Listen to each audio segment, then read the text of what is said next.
right. Welcome everyone to another episode of the Cosmic Matrix podcast. And we have a special guest. This time it will be with me and my very special guest, Neelesh Marik, who has been on the podcast almost 2.5 years ago in, let me look up, May 2020. And we dove deeper into Sri Aurobindo's work of the integral yoga. And that was episode 33, Sri Aurobindo, the last avatar. So I highly recommend to listen to that episode as well, in conjunction to what we are diving deeper into here, because we're going to dive deep into Sri Aurobindo's work in the Mother and Integral Yoga, and kind of like basically taking off or continuing where we took off in the first episode. But first of all, welcome to the podcast, Neelesh.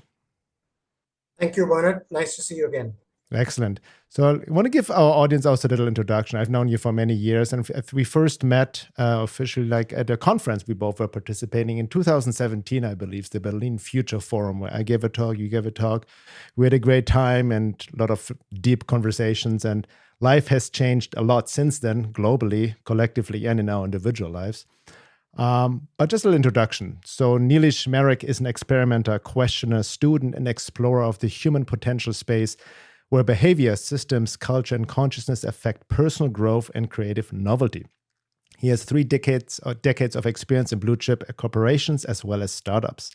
These assignments covered a wide array of consumer and industrial products, management, consulting, and IT in various countries and cultures. Over the last decade, he has been engaged in multi- and transdisciplinary research and study across philosophy, social sciences, psychology, complexity, and spirituality, with a total immersion in integral yoga for the last few years. And that's where we want to immerse ourselves as well. Also in honor of Sri Aurobindo's 150th birthday, right? That was in August.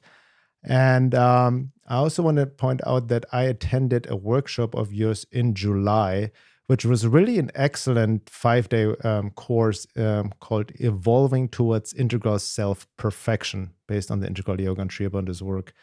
And it was very helpful, insightful. We can link more because you're offering more of these courses, which I would have to say is maybe not for a total beginner, and some prerequisite will be some basic understanding of having read a little bit about Sri Aurobindo and Integral Yoga as well. But you also, and that's why I really want to focus on, you released an amazing essay or paper in just last April or May called The Divine and Undivine, a time-spirited philosophical contextualization. And it's a really excellent paper. I've highlighted so much, almost the whole paper, because I think it's very important in this day and age. We're dealing with, obviously, the archetypal war of dark versus light. There's a lot happening. Our audience, listener to this podcast know what we're really dealing on a collective level, on a 3D level, what's happening with the globalization, Great Reset. And we don't want to get maybe too much into the specific aspects of the manifestation of these forces, but diving deeper in the ultimate question, the role of evil and divine and the undivine. And this whole idea sometimes can be easily abused, spiritually bypassing, well, all is one, all is divine anyway, and it becomes very paradoxical, right? But having said that,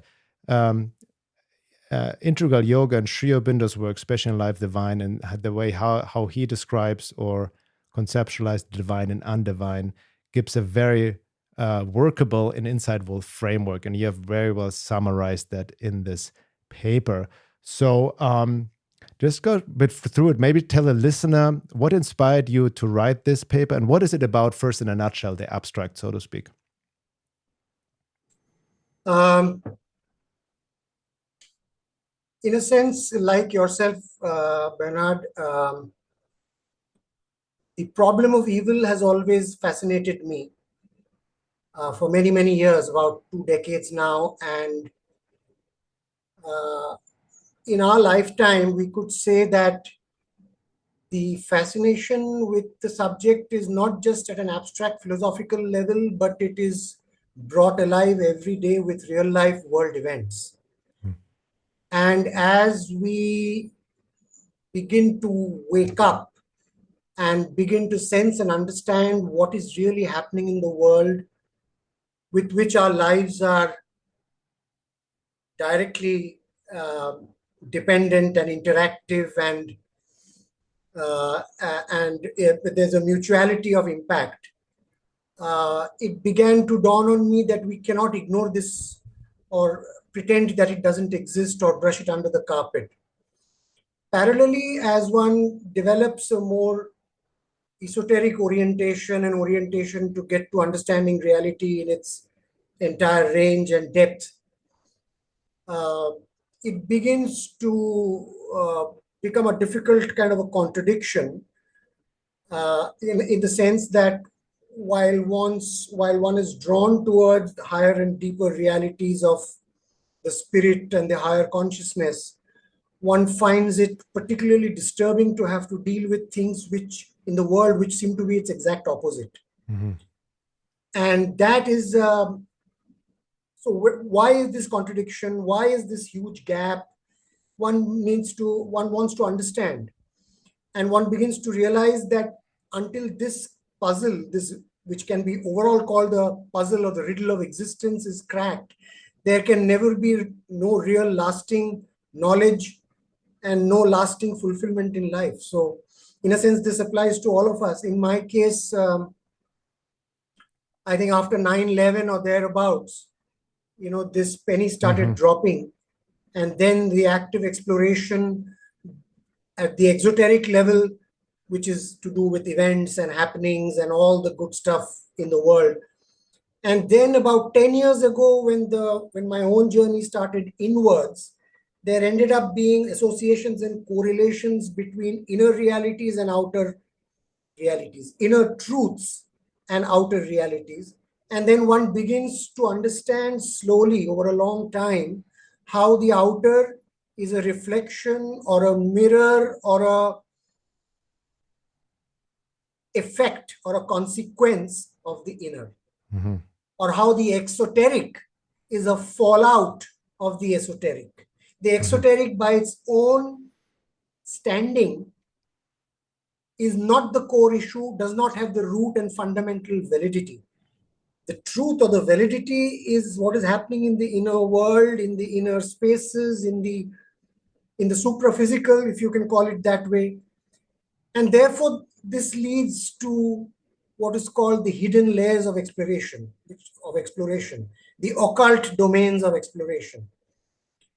And while doing that, one realizes that a journey into the occult domains is not just difficult, but dangerous unless one journeys into the higher domains of consciousness, because that's where the root is, that's where the foundation is. And it's only from there that all the understandings, both low down and outside, can be understood in their entirety. Yeah. So we could say that in my case, the exploration of the problem of evil, which in the metaphysics classroom of ancient philosophy was so called, ended up being more the exploration of not just the problem of evil, but the problem or the phenomenon or the esoteric significance of the divine and the undivine. Mm-hmm. And from there stemmed this particular writing, which was also written at the behest of a particular conference held in Delhi. It was a Life Divine conference. And this was one of the themes chosen, and I chose to present a paper on this. Mm-hmm. So, and make a presentation as well. So that's the background of this paper. Yeah, beautiful. Yeah, let me quote also like a little bit from this paper. Which also really kind of summarizes what you said, but it's really, I think this is the time and age to really ask these deeper questions, and really, because we are so externally focused in the, exoteric, right? Trying to fix the world and this and that, and we see the polarities and left versus right and all of that. But there's something happening on occult levels and hidden levels in the unseen within ourselves, which we never really approach, and we're almost being distracted externally constantly, especially in this world of technology nowadays, right? So you write in this paper, it is widely known in spiritual and esoteric literature that the manifest creation is shaped by an endless interplay of cosmic forces, both benevolent and malevolent, to the cause of harmony and order. Those who have the inner vision can see that the world at the time of the writing of this paper is almost completely in the vice grip of a death cult, whose bloodlust for power and domination is jeopardizing the very survival of the civilization as we know it, and whose dark shadow has affected a pervasive penetration of falsehood in every aspect of human existence, with all global institutions under its iron law. While the build-up to the climacteric has happened across the ages, we currently seem to be on a precarious brink of an existential crossroad where we're being asked to either take an evolutionary leap into a higher order of existence or face extinction. And I remember the mother also, Sri Aurobindo's partner, and for people who are not aware of it, has also talked that there's a danger of falling deeper into the dark night of civilization because we refuse to become spiritualized.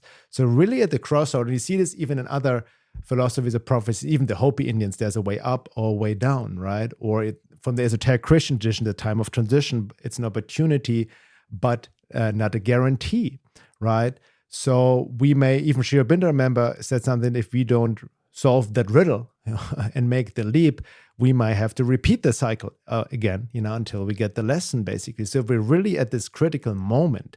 So, and I think going back to the importance of Sri Aurobindo's vision, integral yoga, what he has actually done, established here this opportunity, it's really important also to understand this interplay of the divine and undivine, because this problem of evil has been, like you said, explored or kind of dealt with for eons and different religions. But you talk about this later on, which I want to get into as well, the different aspects or the fallacies or the traps within all of that of how to deal with evil in the hostile forces.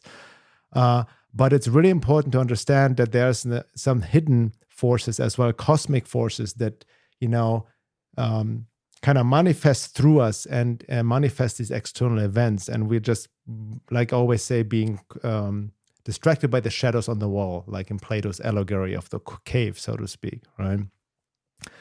And you also talk about, just want to give another quote real quick from this article. Depending on the disposition of the human instrumental vessel, adverse vital beings from various strata can take control and exercise their undivine influence on the person with increasing vehemence and tenacity.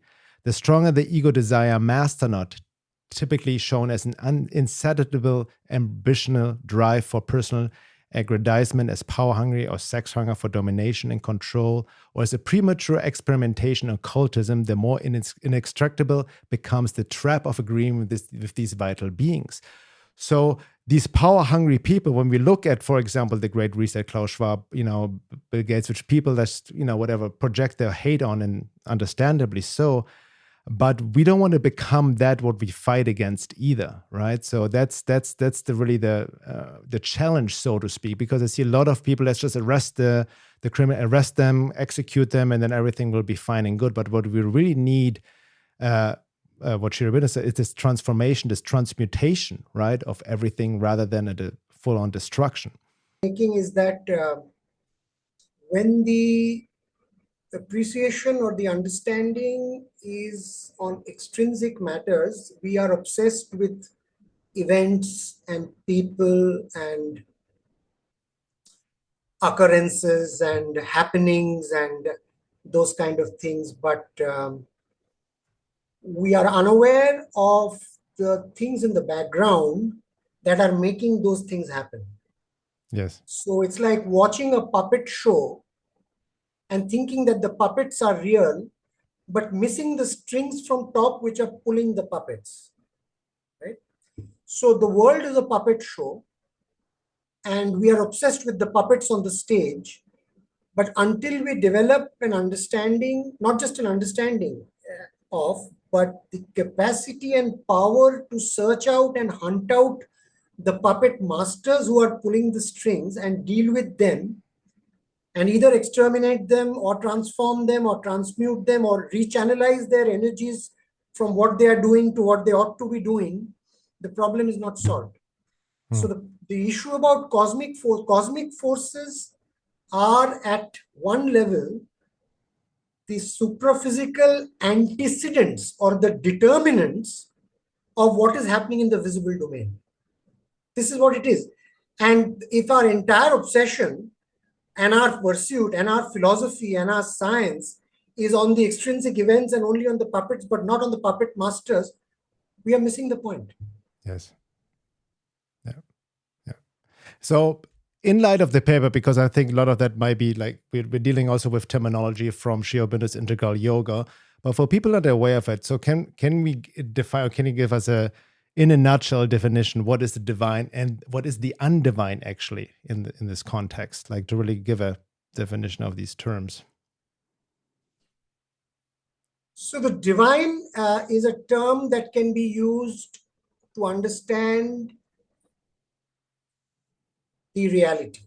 The one reality, the fundamental, original, source, determination, causation of everything that is manifest and we see in manifest creation.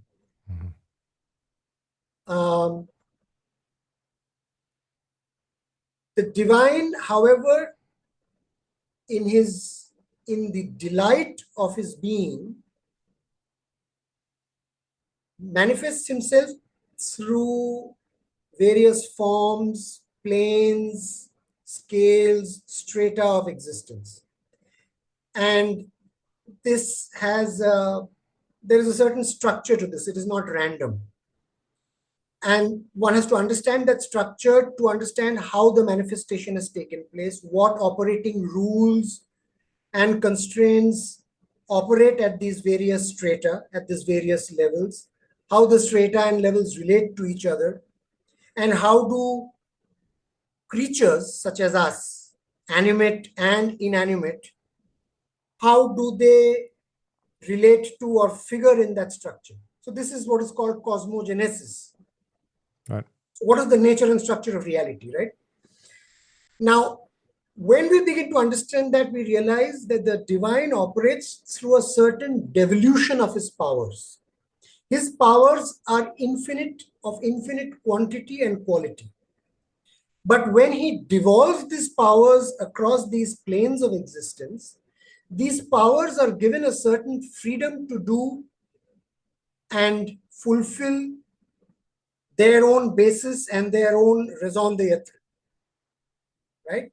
And because one of the operating principles of the divine operation is freedom, these forces or beings or entities, whichever way you want to call them, are given the full freedom and latitude to go and fulfill themselves. Now, because the qualities of the divine are infinite and multiple, and he chooses to experience his own creation in multiple ways, each and every element of creation has its own hidden truth or aspect of the divine reality, which it seeks to manifest or fulfill in the course of its participation in the creation. And statistically, one can then appreciate that this whole diversity in the unity, this whole multiplicity in the oneness, necessarily involves an infinite range of qualities. And once you accept that, it becomes obvious that just as there will be qualities on the side of harmony and good and whatever we call pleasant or desirable or nice, there is equally a propensity of things being not nice, not good, not harmonious, right? Because otherwise the full play is not possible. The full cosmic play necessarily demands this entire range, the full range. And in that range, when these devolved powers or beings begin to get separated as a process through a process called exclusive concentration, when they begin to get separated from their source and their relationship with other beings like them who have been originated from the source, they end up being obsessed with doing their own thing independently of others. And that is the existential genesis of egoism, or the obsessive, compulsive orientation to doing one's own thing at the expense, in opposition, or apathetic to, in whichever way you want to call it, to other such beings, propensities, proclivities, inclinations in the vast economy of cosmic nature. Mm-hmm. Now, once this is, I'm saying it in a short form, but once we begin to understand this cosmogenesis, this cosmology, this ontology of existence and its relationship to the one conscious being from whom these are all emanations or outpourings, one then begins to understand that the full play requires this diversity. So the undivine is just one spectrum or one way of classifying a certain kinds of propensities, and the divine, as a subset of the capital divine, is another set of propensities. And there is a full range, and there are things in the middle also, right? It's a full scale. So in a dualistic way of thinking, or in a way of classification for a limited mental consciousness to understand and grok this full range, these two terms are just indications of general clusters of propensities in two different directions. One which is aligned with the intention of the original divine in his evolutionary march that he wants to take his manifest creation towards. And the other set is one that opposes it. Mm-hmm. Or stands against it, right? So in an epistemological sense, one can then say that the divine represents the truth or the knowledge of the reality, and the undivine represents ignorance or inconscience or the lack of readiness to acknowledge the truth and to persist in ignorance, falsehood, and error. So evil in a sense. And the effects of all of this is what we see in terms of what is panning out in the exoteric puppet stage of the world today. Right. So evil in its sense is based on ignorance. Can we say that? Yes, it originates from the black soil of inconscience. Mm-hmm. So if we look at the full spectrum of consciousness, at the top is full consciousness of the divine. Mm-hmm. At the bottom is what we can call almost complete unconsciousness. I say almost complete because there is always an iota of consciousness or proto-consciousness, even in the densest matter. Yeah. So if you take that, so if you now look at it in a vertical sense, the origin of evil is from this black soil below. Mm-hmm. And it takes various shades and shapes as it tries to evolve and struggle to evolve from the black soil of inconscience through various layers of consciousness and various grades of consciousness as it tries to ascend to its original source and continent.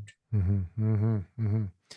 So there are various gradations, and I wanted to focus a little bit what you mentioned at the beginning of the paper, these hostile forces or call forces, which from the integral yoga perspective, he mentioned the Asura, the Rakshasa, and the Pishacha. I hope I pronounce it correctly. But these are different forms of these hostile forces, different levels almost, right? Yes. Or how would you categorize them, right? And there, if I understand, correct me if I'm wrong, you mentioned that before, these are not evolutionary beings. They exist in their own world, but they're not part of the evolutionary, like human beings have the soul evolution, the psychic being, and all of that, but they are vital beings from another world. They're not participating in that evolution. Or correct me if I'm wrong. Okay, now, well, you almost said it, but to put it more accurately, not all beings participate in the evolution directly. Okay. And these beings are called typal beings. Typal, that's the word I was looking for. A typal being is a being which stays in a particular plane or a particular world of consciousness, the world being defined as a certain pattern of interaction between soul and nature, which expresses itself in a certain quality of the three original divine qualities of Sat, Chit, and Ananda. But for now, let us just say that each world has a certain operating principle for its existence. Any being which confines itself to one world is a non-evolutionary being. That's what I But meant. any Yeah. being which cuts across all planes and takes this vertical journey from bottom to top is an evolutionary being. Okay. So what happens is these three beings that you just now named and many others like them are typal beings. But the fact that they're typal beings does not prevent them from wanting to vicariously participate or poke their finger in the evolutionary movement. So therefore, their only way they can do it is to try to possess or take hold of evolutionary beings who are struggling to make that journey and almost derive a vicarious pleasure from being able to do this puppet play. And to the extent that the evolutionary beings haven't come into their own, which basically means establish the dominion of their soul over their nature, both individual and universal nature, they will end up being puppets of these beings in some way or the other. And that's what humanity is today. Exactly. That's what's happening. There's almost this occult takeover. Like you wrote in the paper, in extreme cases, the psychic presence in the person, which is the divine spark that represents a spiritual influence for governing the nature, withdraws itself to the point of departure from the vessel, unable or unwilling to withstand the toxicity and virulence of the vital invasion, what you just mentioned. And in such cases, the person is said to be demonically possessed, as depicted in many horror movies and esoteric literature. A large proportion of people at the helm of power and global institutions of today seem to be more or less possessed by these beings and work through, interfere basically, with the human evolution or creation. Exactly. Yeah. You've said it. So let's move on then from that. So established, and by the way, for anybody who wants to read the paper itself, I will link to the paper written by Neelesh in the intro section below as well. But the next one of the chapters really important. I think it's what you call the crisis of the karma yogin, right? And again, I want to give a little quote from that chapter in this paper. The contemporary spiritual warrior faces an equally calamitous challenge as how do you pronounce it? Arjuna in Kuru. Arjuna. So Arjuna. The Gita is a spiritual text or a scripture in the Indian spiritual heritage literature. And yes. Arjuna is the protagonist. Okay. And Sri Krishna is the... So for those who are not aware of the scripture, suffice it to say that it describes a spiritual war. A spiritual war, which is the kind of war we are going through now. Only what we are going through now is far, far more dangerous and intense than what was the Mahabharata Kurukshetra war. And that's not an overstatement. I agree. Apart from the horror, recall, and despondency of witnessing the undivine everywhere around him, including his near and dear, the sophistication and nuance of individualist differentiation often makes it difficult to find a long-term trustworthy peer group. No shit, excuse my French. He also has to deal with the vast number of so-called mid-path treading neutral lot of his fellow men and women who are overwhelmingly more susceptible to the undivine influence than the divine, and who eventually end up doing the devil's bidding due to the lack of discrimination. It is as if those who care not to detect the undivine in themselves are not able to reliably detect the undivine manipulating them for its nefarious ends. So let's talk about that a little bit. And also just for people, what is the definition of the karma yogin, the karma yoga? So basically, if you just step back, anybody on the spiritual path begins with the exercise and the refinement and subtilization and polishing of three faculty imperatives. So each human being has primarily three faculty imperatives. The first is the faculty of knowledge, which is the will to know, to understand, to realize, to grasp and grok what is reality all about, what's going on. So that's knowledge. The second faculty imperative is the heart, the affective, the emotional. That's the will, that's the faculty that wants to love and relate and interact and bond and contribute and give oneself. And the third is the faculty to exercise one's will, to make things happen, to execute, to fructify, to fulfill, right? Yes. One's dream or one vision or one's agenda, whichever way you want to call it. So the first is called in the Indian in the language called the Jnana Yoga. So these are all yogas. Yoga means, in its basic root, yoga is union with the divine, with the source, the evolutionary imperative. Jnana Yoga is yoga through the path of knowledge. Bhakti Yoga is yoga through the path of love and devotion. Karma Yoga is the yoga through the path of will and work. So the Karma Yogin is he or she who wishes to do the divine's work, unite with the divine, and be an instrument for the divine's work in this troubled and tortured world, to end up trying or doing his or her own bit to convert this troubled and tortuous world into the life divine. Yeah. So, as the path, like you mentioned, this is like really the path of the spiritual warrior in the quote I just read from your paper. It reminds me a little bit also like almost like we see it in other esoteric traditions and also symbolized in the movie The Matrix, the Agent Smith syndrome. And we're dealing with this on a mass level right now. Because what I see right now, as Krishnamurti also said a long time ago, it's no measure of health to be well adjusted to a profoundly sick society. And we see that nowadays how a lot of pathology is becoming normalized, right?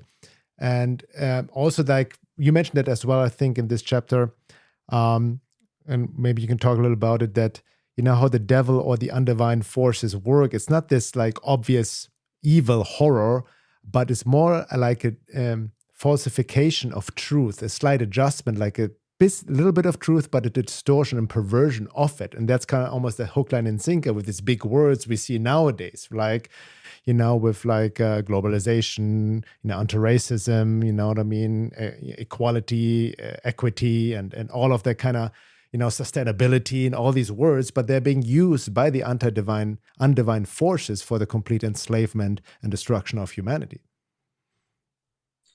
Yes. So again, if we understand the evolutionary reality and directionality, and we understand that man has the role of bridging the animal and the divine, or building the bridge for evolution to proceed from animal nature to divine nature, and the direction is from here to here. It is obvious that in the beginning, he is actually in the mud. And when he's trying to evolve up from the mud is trying to pull him back, because the mud has its own dominion and its own raison d'etre of existence, going back to our cosmic power illusion just some time back. And the mud wants to keep everything in its own dominion, right? So this painful and tortuous hijack by the anti-divine forces is only natural because they operate in the mud. And man, as he's trying to climb up, it's like that scorpion and a bunch of scorpions in a container. Any scorpion who tries to go up, the others will try to pull him down, right? All equalitarianism, all collectivism fundamentally is a lowest common denominator movement, if you think about it very deeply. Any collectivism, any sort of philosophical foundation which does not recognize the evolutionary direction, which does not recognize the divine source, which doesn't understand or acknowledge the fundamental instinct in nature to move from the mud to the light, will always stand against it. Mm-hmm. Does that relate, by the way, sorry, just to interrupt, but this reminds me of something you mentioned in the course of the path towards self-perfection, these three laws that oppose: the law of persistence, the law of resistance, and the law of recurrence. Does that tie into that? Absolutely. It's good you remember that from our earlier. Exactly. So in that context where it was mentioned, it was about yogic sadhana, the cultivation of the will to enable this journey to happen. But in that context, these three terms are the day-to-day experiences of the karma yogin in dealing with his own nature. Yeah. Whereas here in this paper, we are talking about his dealing with universal nature. And both of them are in a sense intimately related, because what is in one's own nature is just a microcosmic representation of what is there in cosmic nature. So that's a good correlation you have drawn. Yeah. And I also want to point it because you hinted really, because I know from your, we talked earlier, the sadhana, where we engage in basically self-work, esoteric self-work, inner work. And when you really do it sincerely, it's a battle. It's a war, and you see the resistance, like you mentioned, not only like, externally, you can fight the forces out there and on a global activism level. But once you turn inside and you see your own resistance, your own quote unquote shit, coming up, the mud within, it's very humbling. I think that's really, once we turn the eyes within more. And I'm not saying that we should shut out the outside world, but it's truly a battle. Like even Sri Aurobindo said, this yoga is a battle. And we're also like dealing not only with our own personal stuff, but with these cosmic global forces, with the mud of the inconscient that is really like putting immense pressure and resistance on this path right now. And I think also the mother, I think you mentioned this towards the end of this paper. We can talk about this a bit later.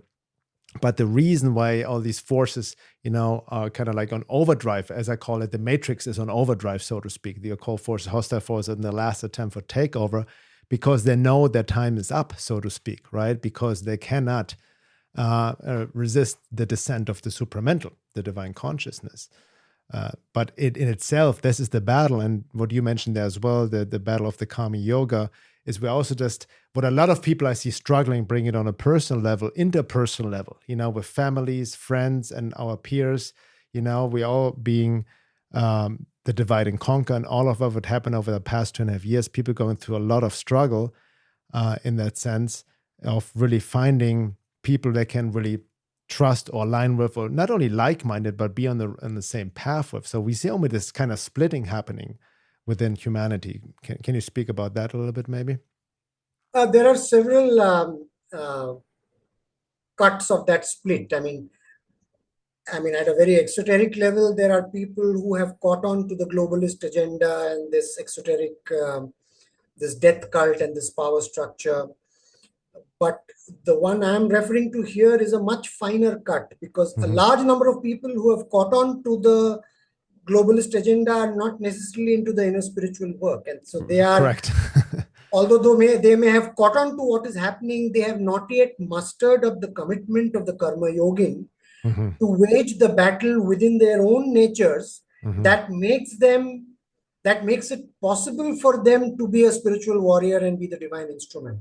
Right. And so the workshop that you talked about is not for the people who have just woken up to the exoteric agenda, but for a much smaller subset there who are prepared to do something about it apart from just complain about it. And so it is so once you start going into the more one goes from the exoteric to the esoteric, the splitting becomes a very asymmetrical split. And when you go towards inside, you may find only one or two with you and the vast majority outside. Yes. So that's why it's a lonely path, and it's the only person you have to keep company is the divine. Yes, very much so. I think that's very important to understand, because there's a lot of people see that I've talked about the splitting of humanity, or the lot of, just based on even on the idea that there are vast different levels of consciousness and soul beings on different levels of the evolution of consciousness and incarnations of 8 billion people, right? So without judgment.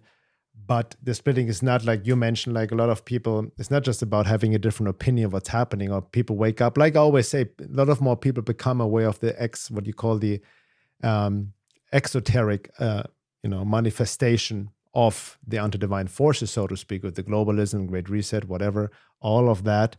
But that cannot be even called taking the red pill from this deeper into esoteric work, where we need to battle within ourselves to really spiritualize our being. But it does also require certain constitution to or prerequisite to dive into this work. So in your paper, I'm very curious. There's one question you ask, and I want to get your take on it. Why is politics in conjunction with finance the most undivine institution in the world today? And as the mother said, will be the last institution to get divinized, because still we look for political solutions, right? And, I'm not necessarily a statist, you know what I mean, government and all of that, but we cannot skip steps. I think we had this discussion many years ago, I remember, even in Berlin, with my more anarchistic views, but it has become a nuance, right? Because you never know how the divine works in more subtle ways, even through certain politicians sometimes, right? In their own distortion. So it's not that black and white. I don't see that anymore. But that's a good question to ask, because ultimately there's no political solution for what's happening in the world, right? Well, somewhere later in the paper, we talk about top-down and inside-out. And that's the most important thing to understand in this paper is probably that paragraph in the context of the yogic discussion we are having, not in the context of a political discussion. In the context of a yogic discussion, if the battle is not won within, the question of even contributing to the battle outside does not arise. Mm-hmm. That's from the yogic perspective. And therefore, as you said, the commitment to take on the battle within is not taken by most people for various reasons. And there are several occult reasons for that. But for the purposes of the yoga, let me put it this way. Only those who participate and take on the yoga as the central mission in life can be a karma yogin in the way we have mentioned it here. Mm-hmm. And only those who have done it will be in a position to design the political and economic system which is in tune with the divine provenance and the divine will. Mm. But because of the nature of the evolutionary journey from the mud, all these systems that have come about over the last several thousand years have ultimately all proceeded from ignorance. It's not that there haven't been some good effort. So, for example, the American War of Independence and the American system of politics that was set into motion in 1776 was probably one of the best. Mm-hmm. But having said that, it was still devised from a mental level of consciousness through rules and constitutions and safeguards. It was not an inside-out job in the sense we mean here. Right. So before talking about, it's not that political systems are not needed. They are needed because if you define politics in its esoteric sense, it is a mechanism of working and governance and decision-making in the collective space. Mm-hmm. And economics is the vitamin or the nutrient or the firepower that drives the energism that can make a collective system truly interactive and participatory. This is the real definition of economics and politics, right? If you understand it that way, if these mechanisms are not powered by the consciousness of unity and harmony, just as mechanisms, they will always fall apart. Yeah. And because they are mechanisms of power, the titan or the demon or the asura, guess what is attracted to it the most? Yes, exactly. The divine is not attracted to power. The divine already has the power. It doesn't need to get attracted to power. It is self-existent.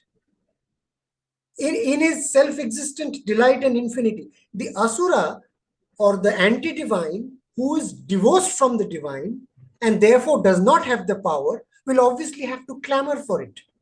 At an individual level, if you think about it, what is this whole binding of desire? It is a craving of stemming from a perceived lack, a perceived vacuum, isn't it?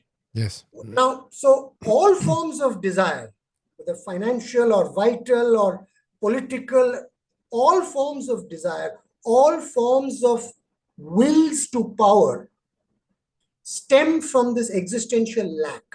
Mm-hmm. And when it is stemming from the lack, the outer exoteric system is bound to be titanic or demoniac.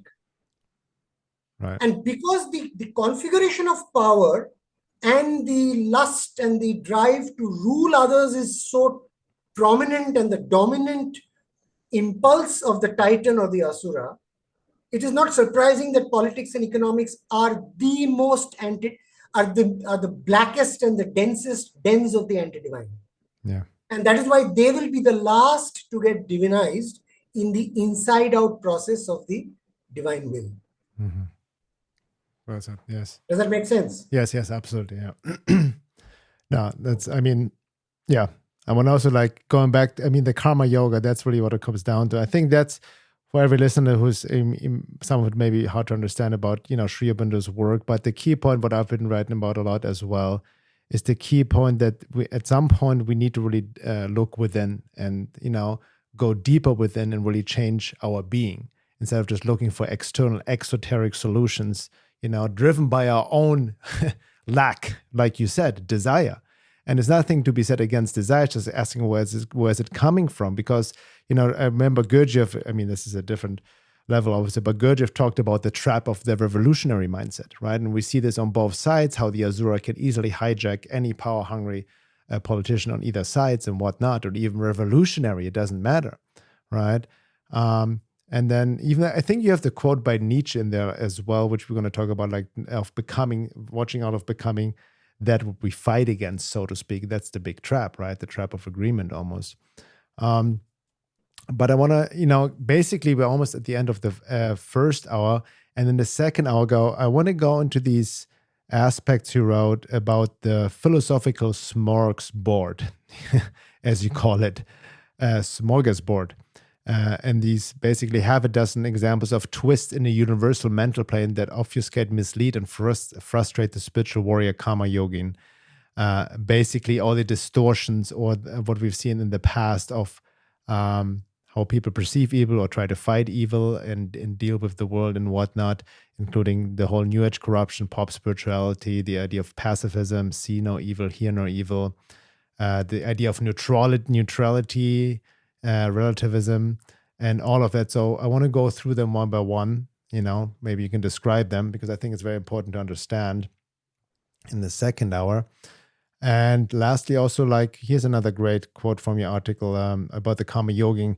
The 21st century karma yogin is almost entirely left to fend for himself as he seeks the contemporary charioteer to help him face a far more powerful, resourceful, evil, and complex adversary whose net of influences extends everywhere.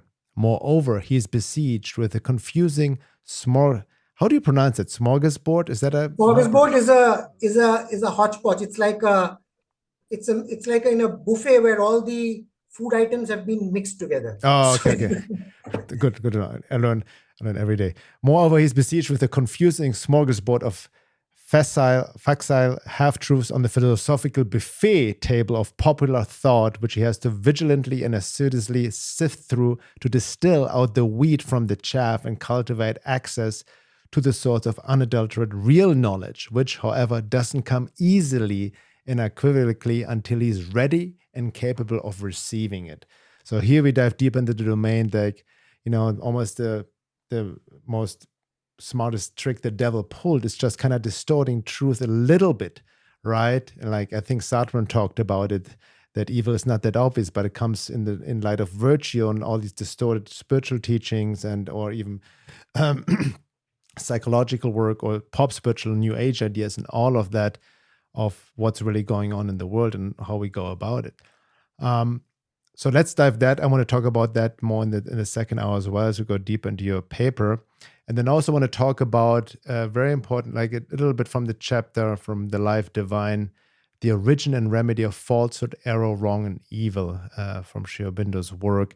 And really also cut through this idea or this misconception and that good and dark or undivine and divine is a duality, which in this case it is not actually in the terms of what we usually think it is, because it's important to understand as well. For people who want to who are interested in your workshops, how can they reach that? Do you have a website for that? And I can link to that. You have upcoming courses and workshops based on integral yoga? Currently, they are being offered through a program called All Life is Yoga, which is a kind of an online multiversity, you can call it that, where many practitioners have come in and together they are offering a bouquet of courses. And it is on a website called Integral Edu. I'll link to that. I forget the exact URL, but I can send it to you. And within that, it's not just me offering, there are many others who have offered courses. It's from October to January. And I have two more than courses, I would like to call it workshops, not courses in the academic sense, at least. Right. And one is workshop on the psychic transformation. The other is a workshop on the spiritual transformation. These, as you know, are the two of the first triple transformation stages of the integral yoga. Exactly. And I attended the first workshop, the Evolving Towards Integral Self-Perfection, which was very profound. But I think also like it helped me that I have already some basic understanding and my own immersions of integral yoga and Sri Aurobindo's work and the mother, which right now it's ongoing. You know what I mean? I'm still working on the life divine, page by page. But again, like for anybody who's new to Sri Aurobindo's work, please go back to the podcast episode 33, which will give a more introduction to Sri Aurobindo's work in integral yoga and the importance of this revelation, because it's not just a teaching, but the mother said it's a revelation for this day and age, and because we're in a critical phase. And again, I will also link to Neelesh's perfect, excellent essay on the divine and undivine, which we briefly already touched upon, and we go deeper into that in the second hour for our members and talk more about things we may not be able to, especially in this day and age, talk publicly about. And if you're not a member yet, you can go to my website, veilofreality.com, and sign up there, and you will have access to all the second hours of all podcasts. Thank you so much, Neelesh, and we'll be right back. See you soon.